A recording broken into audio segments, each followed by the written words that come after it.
In the new book, Distorting Democracy, The Forgotten History of the Electoral College and Why It Matters Today, author Carolyn Dupont examines the Electoral College, its history, and how it impacts this year's election. And she joins us now. Good morning, Carolyn. Good morning. Good morning. Thanks for having me. Thanks for being here. So I wanted to talk first and foremost, every election year we hear about people wanting to abolish the Electoral College. What do you think is the main argument, the strongest argument in terms of abolishing the Electoral College?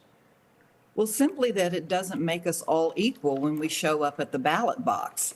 There are many Americans who are completely unrepresented in the Electoral College. I think one of the most glaring examples is 6 million Republicans in California get no representation in the Electoral College at all, because all 54 of California's electors typically go to the Democratic candidate, and that's been the case for quite some time. And you could talk about Democratic candidates or Democratic voters that are unrepresented in other states.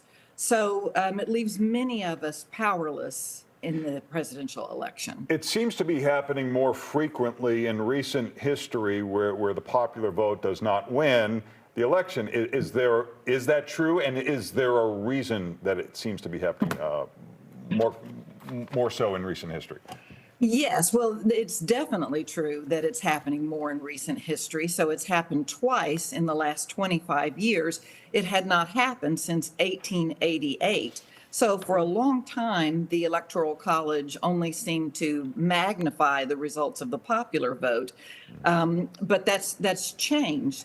And I want to underscore that to undo the results of the popular vote was never the intent of the framers when they created the Electoral College, because they created something completely different. And what we do now is really a modification, or I would say something that's been massaged by political operators. So it really doesn't resemble what the framers created. You touched on this earlier, but we're talking about voter apathy and, for example, what you said, Republican in California.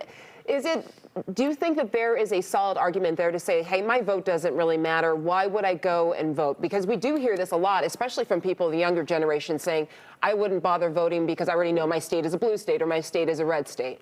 Yeah.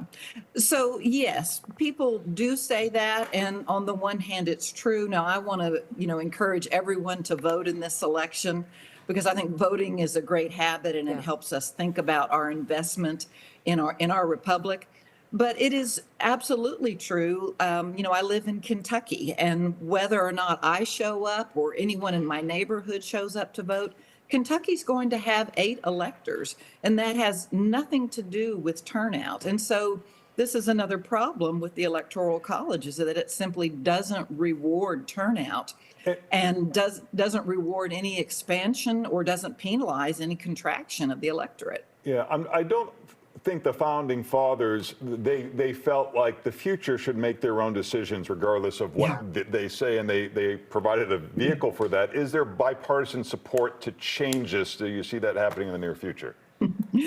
Well, I want to say that historically, and I want to underscore that I'm a historian and my book is mainly about the history of the Electoral College and how it's changed over time. But historically, support for either modifying or abolishing the Electoral College has been bipartisan. And we came very close in 1969. 83% of members of the House of Representatives voted for a constitutional amendment that would have abolished the Electoral College. Unfortunately, that bipartisan support has changed in the last 25 years, and now more Democrats support abolishing the Electoral College. Republicans have the mistaken assumption often that the Electoral College helps them, but it actually doesn't. It penalizes them as well. Donald Trump was actually hurt by the Electoral College in 2020. He didn't lose because of the Electoral College, but his loss was magnified. And so, I hope that we can understand that the Electoral College is not good for America. It's not good for voters of any party. It's not good for our political culture. And I don't know about the possibility in the near future, but I think there are many people working on this problem, and I hope that we can do something about it. The book is Distorting Democracy, The Forgotten History of the Electoral College and Why It Matters Today. You can also follow Carolyn on social media. Carolyn, thanks so much for joining us this morning. Thank you. Thank you for having me.